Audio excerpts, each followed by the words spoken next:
Welcome back to Basement Philosophies, where the conversation can go anywhere. Just a disclaimer, I am not a medical doctor, so anything we discuss here is just my personal experience and not at all medical advice. Let's get to it. I'm your host, Brittany, and I'm so happy that you're here. Hello, beautiful people. It's me, I'm back. So I decided not to put one out on Thursday because I want to start putting these out on Thursday. So I waited, and here we are. And I've been trying to work out. So what I wanted to do was to store up a little bank so that I didn't disappear when the baby came. But instead of doing that, I think I'm going to kind of work on, my craft here, make sure it's better, see if there's any equipment I can get that can help. I don't know, just kind of make improvements, and then I'll start my season 2 after me and the baby get into our groove, because I know it's going to take a while, and I'll be crying as much as the baby because I don't know what I'm doing. But thankfully, I do have some support. I was like, Mommy, please never leave. We were laughing because I was like, Mom, what am I going to do when you go home to get some sleep and, you come back the next day? What do I do all night? I was like, I don't know what to do with her. Don't leave me alone with her. It's so bad, but it's going to be great. Baby's doing good. I had an appointment last week, had a little scare, not that it was a real scare. It was my anxiety. The baby, I'm carrying really small, and everybody comments on how small, and people think that's a compliment, but when there's some underlying issues there, it's not a compliment. So I got really nervous. I went to get an ultrasound. They called it a growth scan, and they just it's like an anatomy scan again, just to make sure everything's there and looks good. And it is. Everything looks good. She's growing and she's beautiful. She's just small, 4 pounds 5 ounces right now. And apparently she has a lot of hair. I can't believe it. Just like her dad, I guess. But I think it's so cute. I was bald for years, so good for her. I wonder if her hair's black. That would be weird, but cute. So that's where we are. I'm 33 weeks now, so I realized that nesting is a real thing. I didn't really believe it. Just like I didn't believe that the pregnancy brain was a real thing, but it is.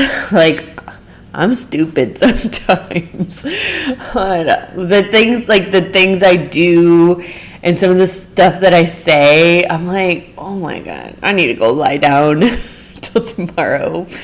But yeah, it's going well. Things been a little rocky, but good. I finally slept last night. Maybe because the night before was so bad, and I stayed awake during the day yesterday because I'm trying to work ahead in school. It's all I think about. What if the baby comes and I still have assignments? Because it's I'm not going to be able to do it. Everybody's told me what a nightmare it is to have a newborn. They don't sleep, and everybody's crying, and I'm like, oh. So I'm trying to get all that done. So as much as I did want to nap yesterday, I didn't. But I think that helped because I only got up 2 or 3 times to pee. And I know that sounds like a lot, but it's really not. Especially since my baby is sitting solo and has for the entire time. And while she's in the position she needs to be in, it's also right on my bladder. And even... So Debbie is the ultrasound tech, and she's the one I always see. I go to a special place because I love her, and she's nice, and she helped me out so much in the beginning, and she's just the nicest lady ever. And she saw where the baby was positioned, and she's like, ooh, She's like, that must be fun. Like, she knew I was constantly peeing. And I won't go into detail. You get it. We all pregnant people get it. Like, you pee a lot. But even she was like, ooh. So that's been fun. But last night was good. Like, I slept and I mean, as well as I can. And I woke up and I feel good. And the weather is nice. And I mean, it's a little colder, but it's going to warm up to 70. And I just feel like motivated. And I do, not unfortunately, but I have therapy today, and it's always hard and exhausting, but good. So I do have that appointment later, but I plan on getting a lot of schoolwork done, writing. I have so many papers due. I have my 7-week course, 5-page paper due every week for 6 weeks, and then the last week is like a 10-page one, and then a 12-page paper for my other class. Like, when am I gonna write all this? Plus, I write on my blog, and I'm storing those up though, because I do want to have something out there. And so I've been working on that. I don't know, it's crazy, but it feels good. It does. I like having things to do. It makes me feel productive, for a couple years now I've been struggling a lot, with mental stuff and relationship stuff and life stuff, and I think I had to retract from the world for a bit because I just had a lot of stuff to process, I think, and now I'm stepping out again. It feels good, feels scary, feels different, but I ultimately feel lighter, so that's good. So that's what's been going on. I hope you all are doing well also.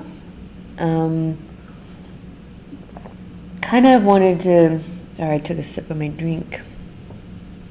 I wanted to jump into, last week, we talked about spiritual bypassing and how everybody kind of does it.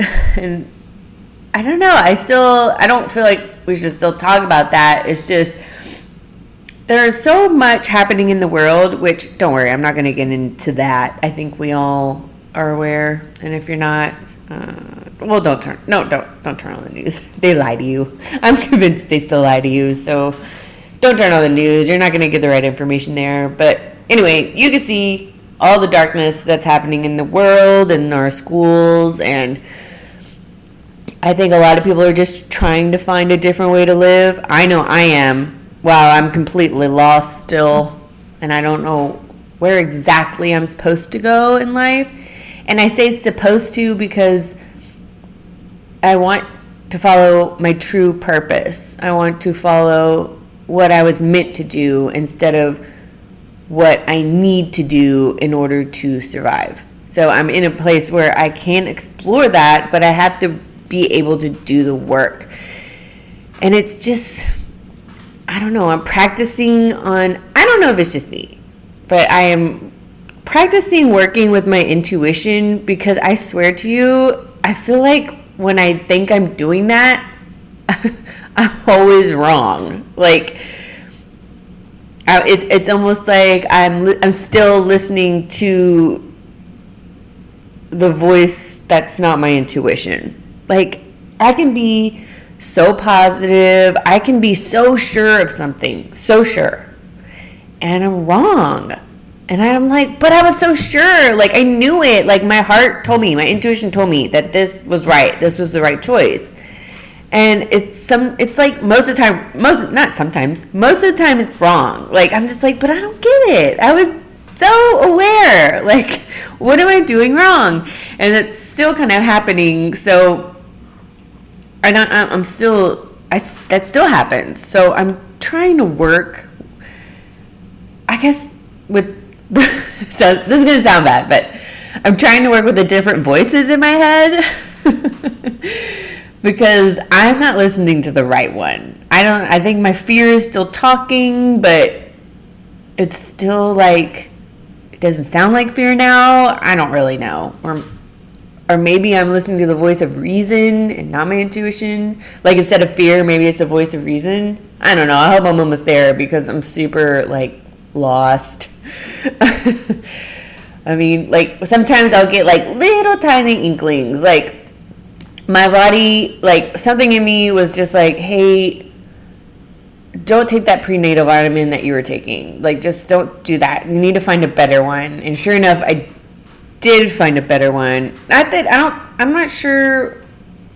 I mean, I hope there was nothing wrong with the one I was taking, but it just said find a better one. So I went and found one that was a little more natural, although this one claimed to be natural, but apparently that wasn't true. I don't know. I didn't really dig into it because if I did, I would be nervous because I've taken that prenatal for pretty much the entire time. And I changed it like a couple weeks ago. So, like, it's little things like that I'm changing, and I don't know. I have no way to know if it's making a difference. So I don't know if I was right. So, but it's like that's what I'm doing. I'm like listening in that way, and then if there's something comes up and I'm unsure, then I'm like, okay, let's explore this a little. And if I'm still unsure, then I'm like, I don't think I'm supposed to do this then because, I'm not all in kind of thing. So I think maybe that's the way my body tells me that's not the right way because I'm not sure. I don't think you always get the answers. I wish you did. Believe me, like I'm the one person who would be like, excuse me, God, like, can you answer me right now, like, with words that I understand? And it's like, silence. And, but I need, like, clarity. Can you please be clear, like, and send me a sign? And by sign, I mean a complete sentence that I totally understand. Because I could get a sign, and then I'll be like, no, I need a sign that's more, like a signier sign. Can you send me something else? Like, it's just a mess. I'm a mess. So that's where I'm at. I'm just kind of working on it. I don't know, but it's been weird, I suppose. But I did want to I brought up, like, all the evil in the world because I want to kind of get into that. And it's not that I have a lot of answers. It's just all the stuff that's on my mind. And like I said, I am trying to build something here so that I have the freedom to, raise my child and be there for my child, and and all the parents that are making it where I am not, like, shitting on your life. Like, we do what we have to do, right? And I keep, I'm kind of a conspiracy theorist, but, they're right about a lot of stuff. So I can't really call them that. But all the stuff that I've researched and seen, like, especially, like, in our schools and, like, our air quality, our water quality, our food quality, like, all of these things, I don't know. I've been thinking about them a lot. And especially when it comes to, like, my kids' education and things like that. And I'm just like, well, I see all the weird crap happening in schools now. Like, I don't want my kid to go there, especially if it's going to keep getting weird. And I'm just like, but what can I do? Because I have to work and I have to pay bills. And, we live in this society that's built on working your life away. And then you die, literally, and I don't want that for me. I don't want that for my family. My partner has been working and supporting all of us, and he deserves a break too. Like, he loves working, but, like, work if you want, I say, and then have fun, and I want to have fun, and nobody has fun anymore. I think it's crazy. I know I sound like a hippie when I say this, but I think it's crazy that we work so much And we're working towards, our 1 week paid vacation. Like, are you kidding me? No, because I'm also working this shitty ass job that doesn't even pay me well. Like, and I hate, and I'm sick because of it, I mean, I know that's not everybody's story, but it's a lot of people's story. And I just cannot fathom going back to that. And so I'm trying, I'm moving down this path, and I'm so unsure. Like, I have no idea what the F I'm doing. But I just keep going because why not? I don't know what to do. And I'm trying everything I can so that when it comes time for my kid to go to school or anything like that, I can be there. Like, if I need a homeschool from now, then I will until, some better options. I think, a lot of people are like wanting to open their own schools and do their own thing. And I'm for that. Like, especially what I see happening in schools today. And I would totally send my kid there. And I don't know, depending on the curriculum, of course. But, I think our school systems are pretty messed up. All those memes out there that joke about how do I do my taxes? And then underneath it says, here's the Pythagorean theorem, learn this. And it's like all of this crap we should be learning, like about how to survive. We don't learn that stuff. And now our minds are so freaking messed up that we're trying to figure it out all ourselves, but we're getting screwed over in the process. Like, raise your hand if you have so much debt and student loans because you thought you had to go to school, and then you went to school to get a degree that you don't even use. You couldn't get a job because what you really should have been doing is being out there networking and being in the world, not in a classroom, right? Am I right? So, and I understand that I'm getting my degree, a master's degree now, but it's because I have a goal and I want to go do something with it. I didn't have a goal back then. I just went to school and then thought I would be a doctor. And when I realized I didn't have a passion for it, not to mention I didn't think I was smart enough, which looking back, I should have. Sometimes I regret that. I just didn't think I was smart enough, I think, and I didn't think I had a passion. So, but I'm in a different route, and I think it's the right one, and I can build on this and go a lot of different ways. So I am building something. It just takes time. And I didn't have a dream back then, and I not envy, but I do. I envy the people that know what they want in life. And I just didn't.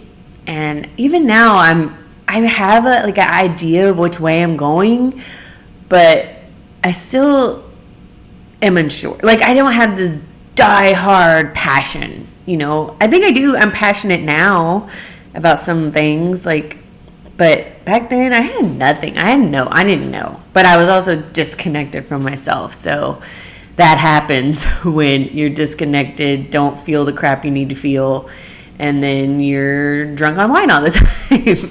Or beer. I think I drink more beer back then. Excuse me. But yeah, so it's now I know I have a little bit of a clearer head. My head is not clear, Like I said, I want to, once the baby is born, and I don't know, I don't think you're supposed to detox when you're breastfeeding, and as long as I can successfully breastfeed, I want to do everything I can to make sure that my body is everything it needs to be. And I think detoxing messes with your breast milk or something. I'm not sure. I can't remember. But, I want to start healing my body because, before I was pregnant, and I'm sure I've said it, I was not healthy. I was kind of spiraling and I didn't know what I was doing. I was just kind of coasting and drinking so much. I was drinking so much.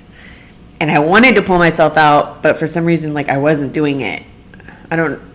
Like it was just easier not to do it, maybe. I don't really know. But thankfully, like baby already saved me. Like I'm already a better person and my mind is clear and I'm so much healthier, happier, not being hungover all the time. I knew that, but did I listen to my body? No.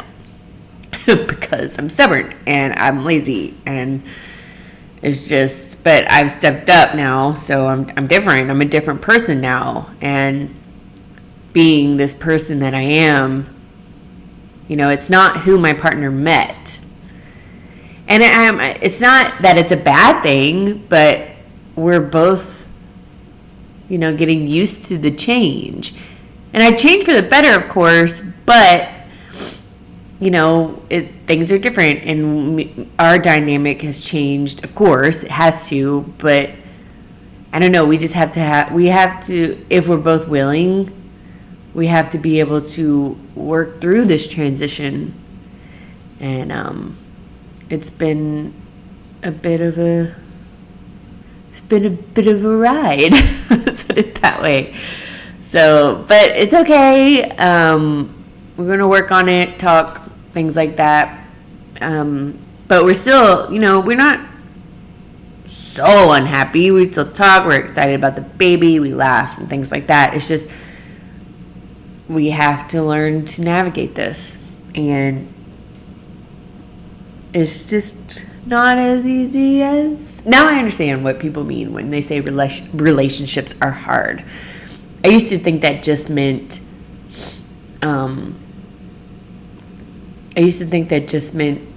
they're fighting a lot, and that's who wants that, but it's so much more than that. And you'd think I would know that being my age, but I didn't. I stayed away from relationships. They're hard and people are mean, and guys can be, well, guys and girls, but the guys I met, very terrible people sometimes, I mean, nothing against them.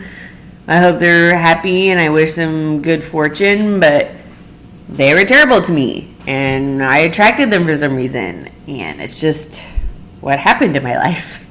So you just have to be careful. Anyway, I'm in this position in my life where, I think, I kind of hate to say it like this, but to break out of that matrix and to build something so that I can provide for my family, but in a different way, to give us freedom.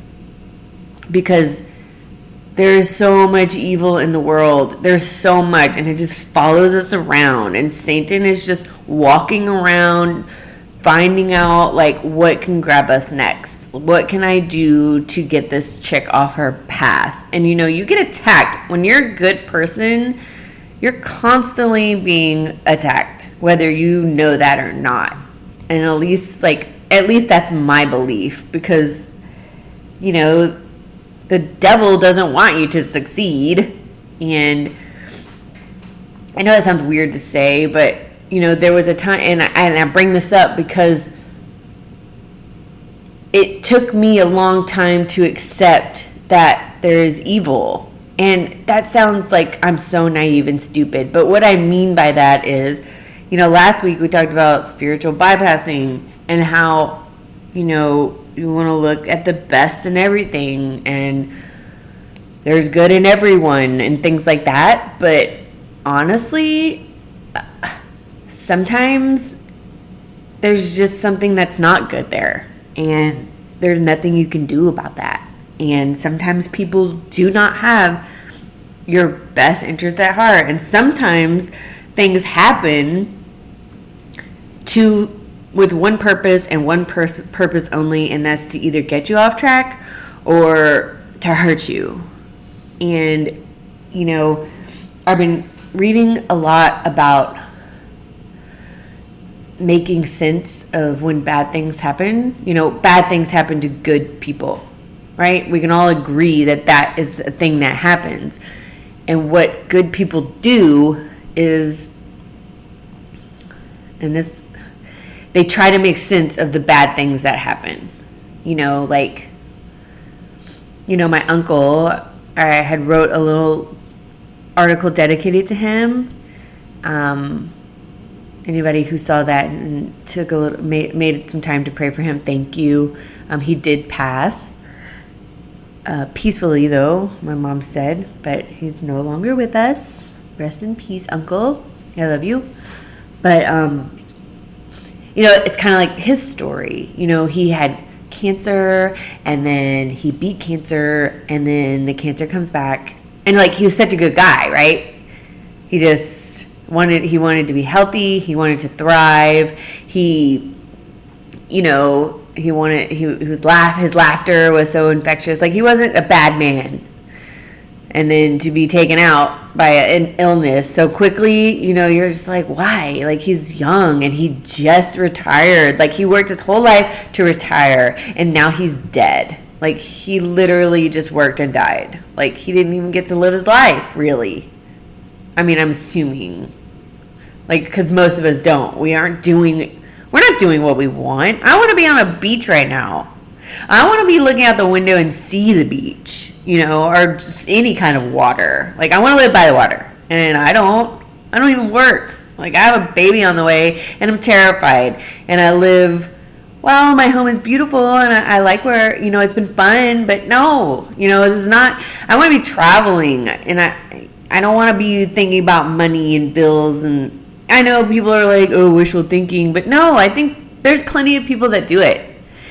And I'd like to do it too. And I would really like to, I would like to be providing something for this world that I love, and I'm bringing goodness to the world. But I also I don't want to be tied down to just that. And that's what I'm doing all the time indoors, just working and working inside and not having the freedom. I'm building my life up so I can have the freedom to do these wonderful things. And I look at my uncle's story, and it's just even more evident of, what I want to do.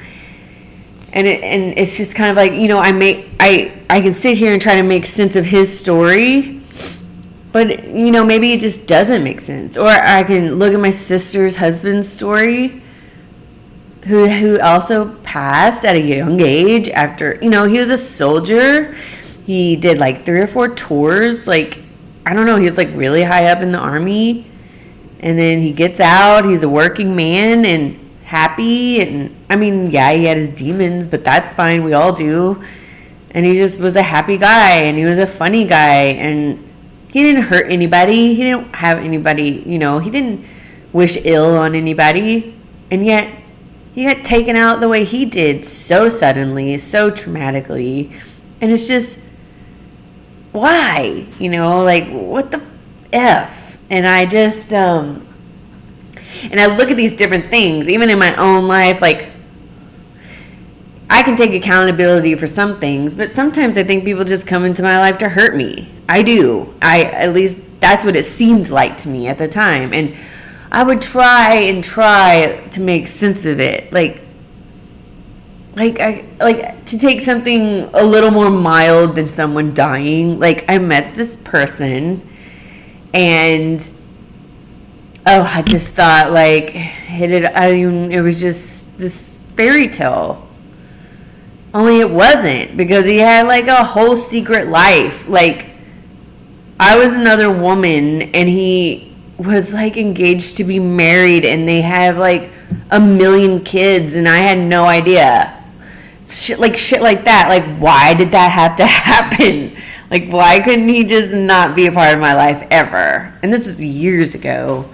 But it's just like, and I tried forever, like, to make sense of that. I'm just like, but it seems so real. Like, he seemed to really love me, and there were no red flags, and where did I go wrong, and why did this happen, and like, what did I do, and things, kind of like, you just pick it apart so much, and I got obsessed with it, because I didn't want that to happen again, and 2, I was just like, well, I don't get it. Why did that happen? Like, and you're just trying to make sense of these bad things, and sometimes they don't make sense, and they're not supposed to. Like, maybe the questions that we're asking, they don't like we're not meant to have the answers here while we're on earth. Like, you know, we could sit here all day and ask, why do bad things happen to good people?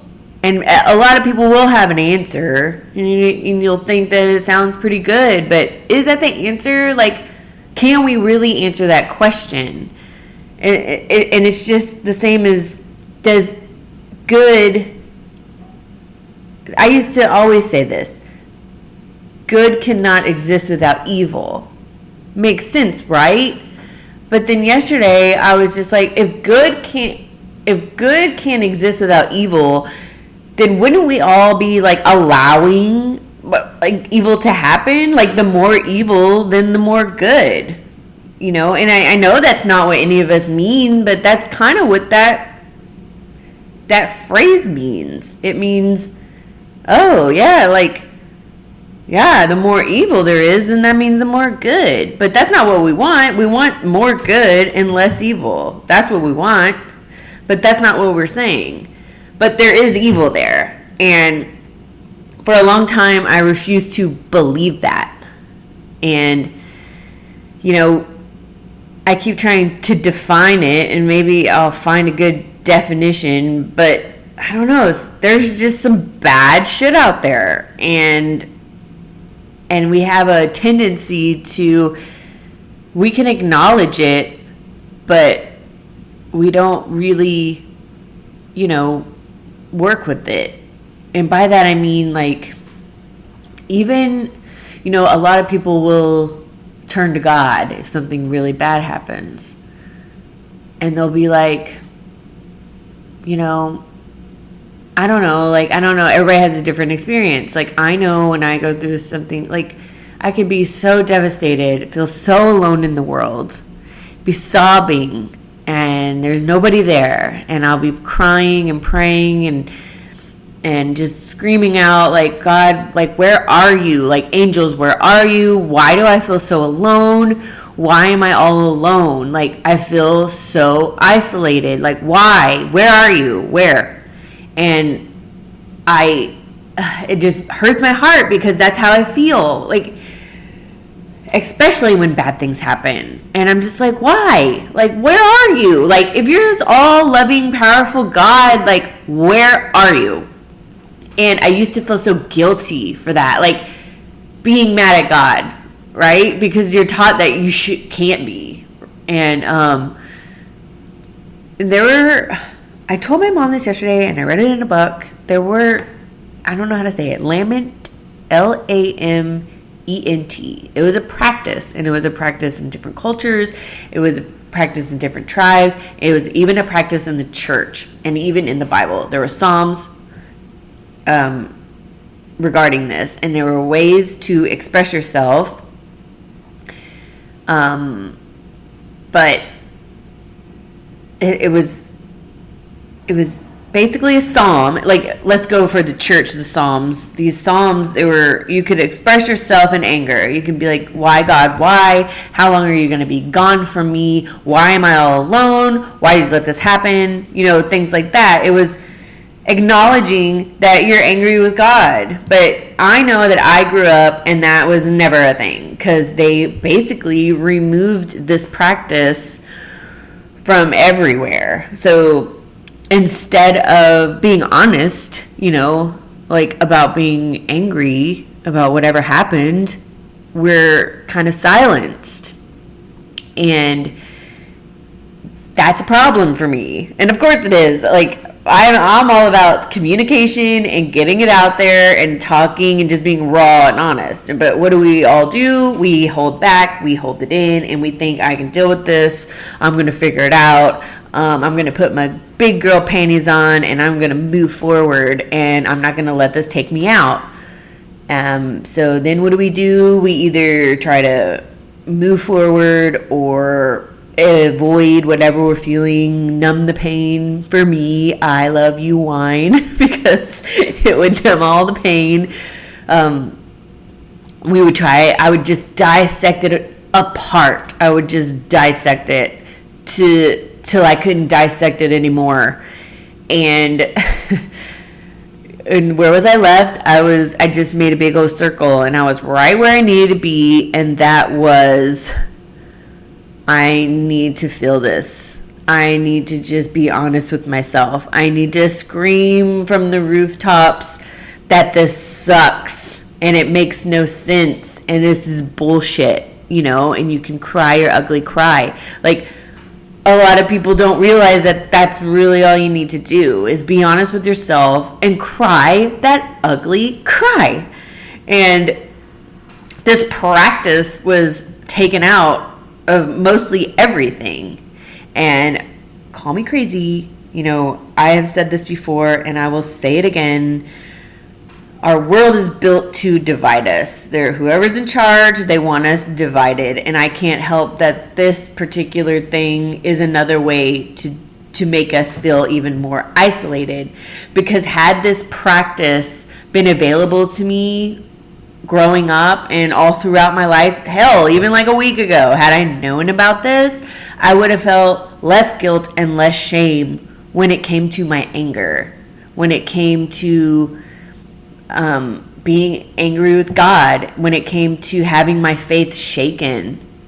Maybe I don't understand what God's doing. Like, maybe I don't understand the ways of the world, why evil exists, why some people and entire cultures have to struggle and suffer inhumane things. Like, or why is there human trafficking, or why are our children being stolen and tortured? Like, none of these things I understand. Like, why are these things happening? And why is God letting them happen?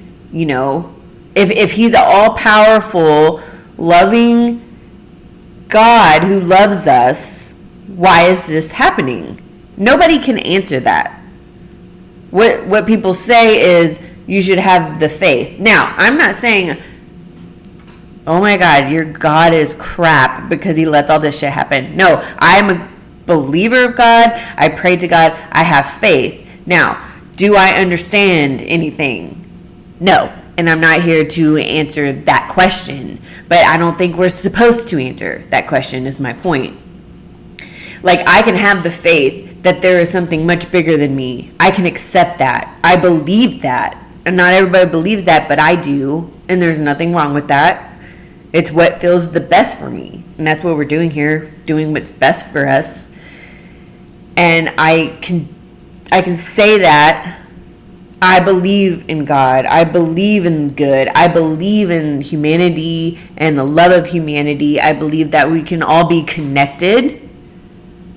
But I also believe that some of the crap that happens is bullshit. Like, why in the hell? Like, I know the pendulum has to swing back. I know, look at all this evil in the world. Just look at it. You can see it. It's apparent. Like I said, just look anywhere. It's there. The pendulum, these people are getting away with all of this shit. Everything is corrupted. You can do a horrible, horrible crime and get out of jail. And then you can do barely anything and stay rotten there. Like, criminals are not being held accountable anymore. The people trying to just put light out into the world are silenced and shunned and attacked. Like, obviously, we see where the pendulum is. And I honestly believe the pendulum has to swing back. Do I think that things are going to get worse before they get better? Yes, I do. I think they're going to get worse. And, but I do know that the pendulum can swing back, but I see all of this. I see the evil. I see the pendulum is on their side, and I think that it's bullshit. Like, how long, God? It's not God's fault. These are people making these decisions, right? Now, the confusion lies into, like, is God supposed to save us? Was that ever his purpose? I don't know.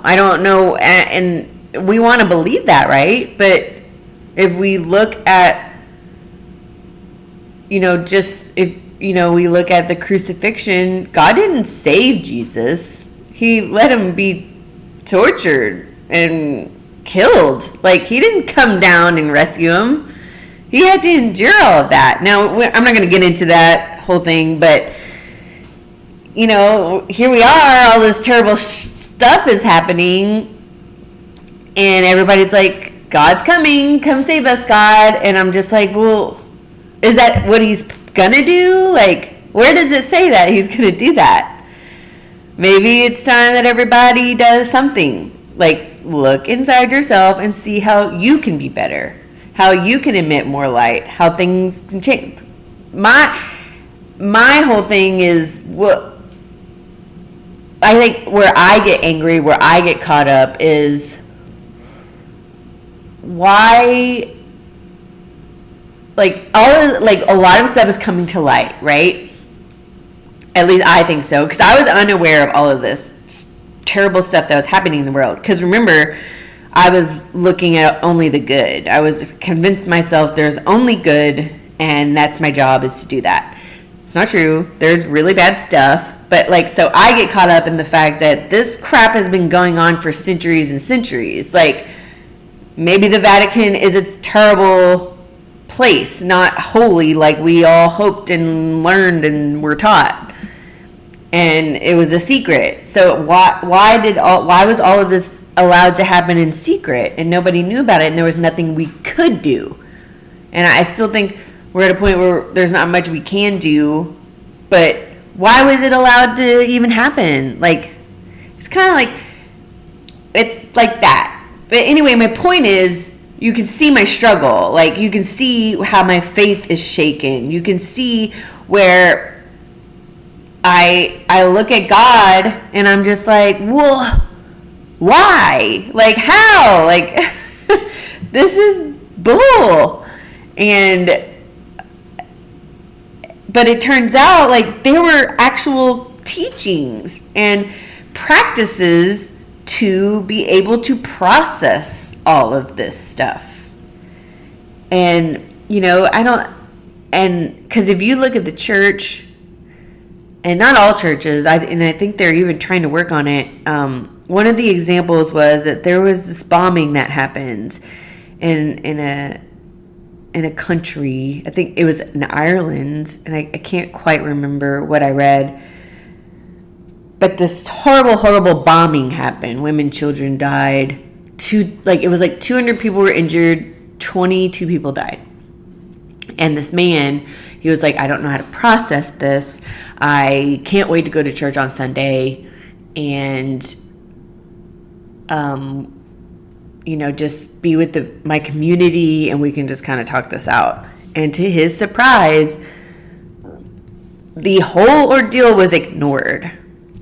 And it was just like regular church. And it was like, be grateful that God has mercy on us. Be mindful of all your gifts. Be grateful for all your blessings. You know, like all of that. Like, God is good. God is great. Blessings are great. Be grateful. I love your neighbor. Love yourself. All of this, you know, regular stuff. And he was just like, I left there and I had no words because this terrible thing happened, and I'm supposed to be thanking God for my blessings. But I'm mourning these people. I'm hurting, and I don't understand why this had to happen. And I can't cope. Like, he's like, I can't cope with this. I don't, like, why am I being grateful right now? Because I'm not grateful. This was like terrible. And I was just like, yeah, like, I get what he's saying. Like, I'm angry. Like, and why am I not allowed to be angry? And that's like, what I was trying to say before is, you know, I felt so isolated in my anger. I feel so isolated in my struggling, like, faith.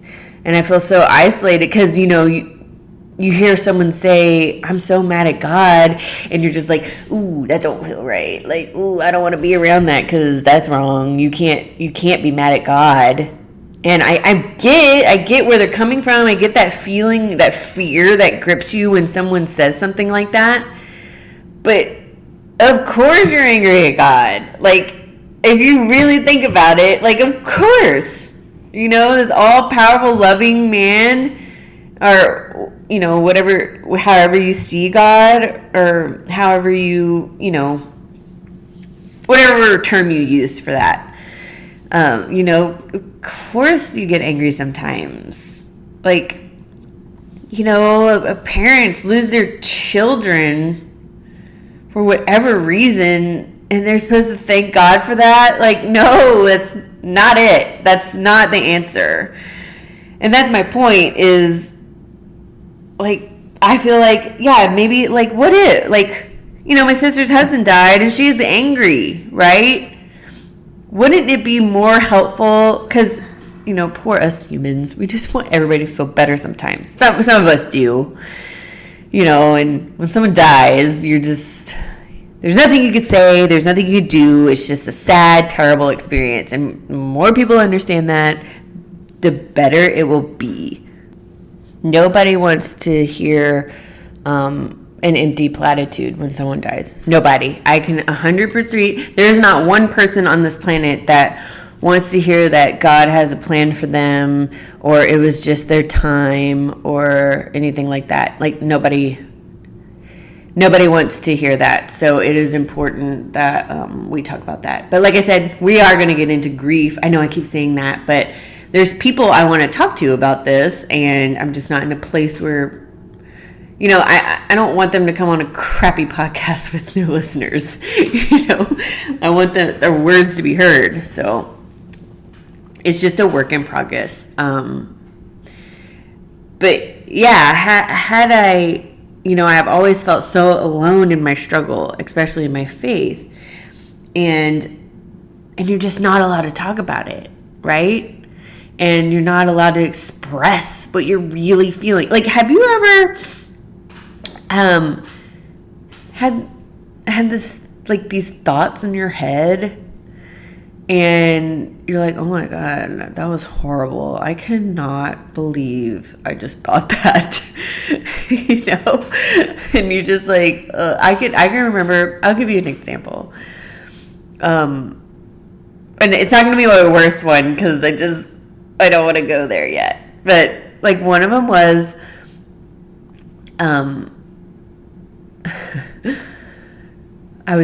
it was right after my sister's husband died, and we were still at the house where they lived together. It wasn't time to move yet, and the house just had a weird energy. You know, my sister was just a shell of herself, and I was trying to be there for her, but not knowing exactly what to do.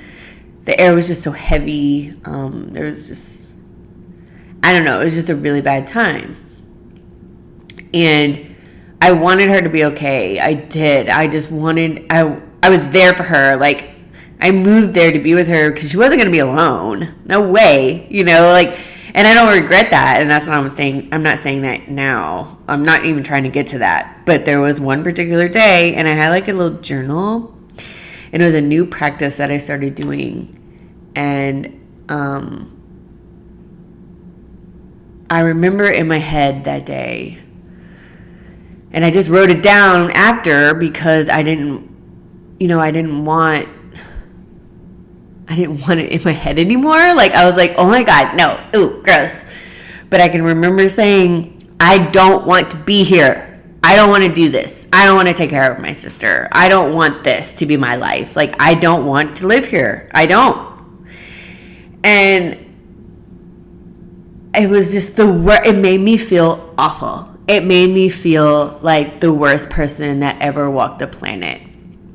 And what I know now is that sometimes these aren't our thoughts. We're just, you know, like, sometimes they don't belong to us, right? And then, because we all are connected. I believe that. Anyway, you don't have to believe it. I do. It's kind of like an example of that to me would be, you know, how maybe you're walking by someone and you're looking at them, and, you know, think something, or maybe you feel like someone's looking at you, so you turn around and you look at them and they are, or like you're thinking of someone and they call you, kind of thing. I think that's just us all being connected. And some people say intuition, but I think I think our intuition is different. I think when you think of someone and then they call you, I think that is because we are all connected in a certain way.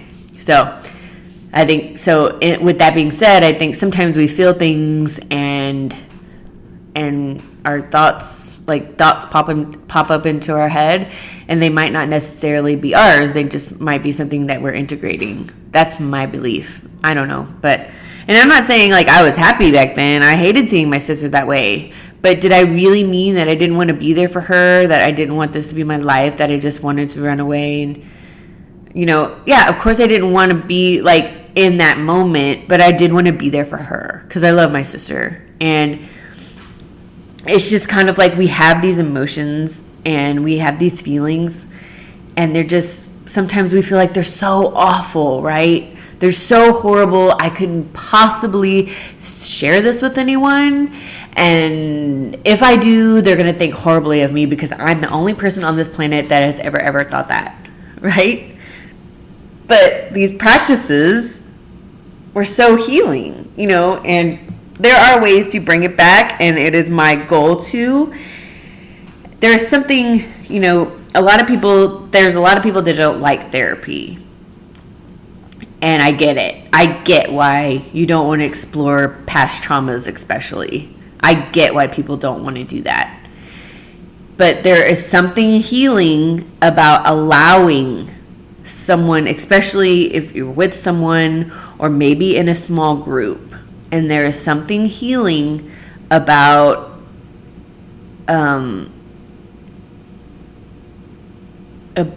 being able to share your story, share your experience without being interrupted. And you just sit in silence and you listen and you carry that pain with them while they're going through it. And then they're able to, kind of get lost in there for a moment, but they're not alone. So they're anchored a little bit, and then they kind of wrestle with it, but they feel it. And then they come out on the other side feeling a little lighter, not necessarily cured, healed, but they are a little lighter. Something shifted, something changed. And that's all what this practice is. And my whole goal has always been to help people feel less alone. And I truly believe that if I known this, like had I known and be able to talk to people that are also angry with God, that are also had their faith shaken, instead of us feeling so alone and isolated, because that's what the world wants. Like whatever's happening in the world, there's so much fear, there's so much division, there's so much separation. But if we were to all come together and realize that we're not alone, I think true magic could happen. And I can't help but think that this practice was taken from the church and from everywhere else so that we would be even more isolated in our faith. And because I can still be angry with God and still believe in him and still be close to him and still have a relationship with him. But the way things are right now, you feel like if you're angry with God, then you're not being, a faithful servant, as they like to say, but I don't see it that way, and I won't see it that way, because I do want good in the world. I do want to move forward and do the work that I'm supposed to do here, and I want to make sure that I'm making decisions that God would want me to make, even if that means, I'm angry with him. And I just think that because we're human, like I said, we're always trying to understand things. And I always think we're also trying to humanize God. It's easy, like our minds cannot wrap our head around what God is. We make him this big man in the sky, but, there's indication that he's not male or female, even a person. But so why is he this man in the sky? Because it's easy to picture, right? It's tangible, it makes it tangible. But we don't know what God is, right? I too think of a big man in the sky because I was taught that, and that's just, easiest for me right now. But I'm starting to slowly understand that I don't think God is something to understand, right? I just think, and I'm also not saying I have blind faith. That's why we all got into this mess in the first place, right? What I am saying is, like I just said, this woman's telling her story, and something shifted because she was able to wrestle with the story and feel her pain and integrate that pain. And she felt better on the other side. And all these people connected. They all felt love and compassion and empathy for her. And something shifted. I believe that stuff is God. I believe that's what God is. And just a collection of things like that. Or meeting someone that changes your life in a good way, or having that friend that you just can't believe you have and you met by chance, and they are just your best friend, soulmate, not necessarily the love of your life, just like your best friend you can go to for anything, and no matter what, they're there. That's God. Coming into, being born, that's 1 in a trillion billion chance. It's almost impossible to be born to who you are. My parents had to go through their whole lives, meet each other, fall in love, and make me. All of that had to play in for me to be born and for me to be me. That's God. And then, or just me being born into a family and my grandpa being who he was. He's my soulmate. My grandpa's my soulmate. That's God. That to me is what God is, and it just builds and builds and builds, and it makes me closer to God, and it's helped my relationship with God, because my relationship with God had to fall apart completely in order to get to where I am today. So this kind of took a turn. I didn't know. I thought I was gonna go somewhere else, but I don't know. I like this talk. It was real. But I'm gonna shut it down because we are almost at an hour, and I never ever talk that long. Sorry. But I am working on things in the background. I do want to continue to put out good content, better content. We'll get there someday. But if you're here and you're listening, thank you for being here. Thank you for listening. You can check out my blog. You can even click on podcast episodes there. I don't know if I'm doing it right, but for now, I just post the feed on there for each episode. It might be wasting a lot of space. I don't really know, but you can find it there. I will post it on my Instagram, which I'm still not that active on. And like I said, it's still kind of my personal account, but I did change the photo, so it does match. So you should know what you're looking at now. It's not me doing handstand anymore. And then you can go to my website, basementphilosophies.com, and I do write there if you're just bored or want to read. I don't know. It's just random stuff. It's like my diary, honestly. But thank you. Thank you for being here. I see you. I hear you. And if there's anything that I can do to pray for you today, let me know, and I will make that happen. I hope that you have many blessings. I hope that your day is wonderful, and I will talk to you next week. Bye.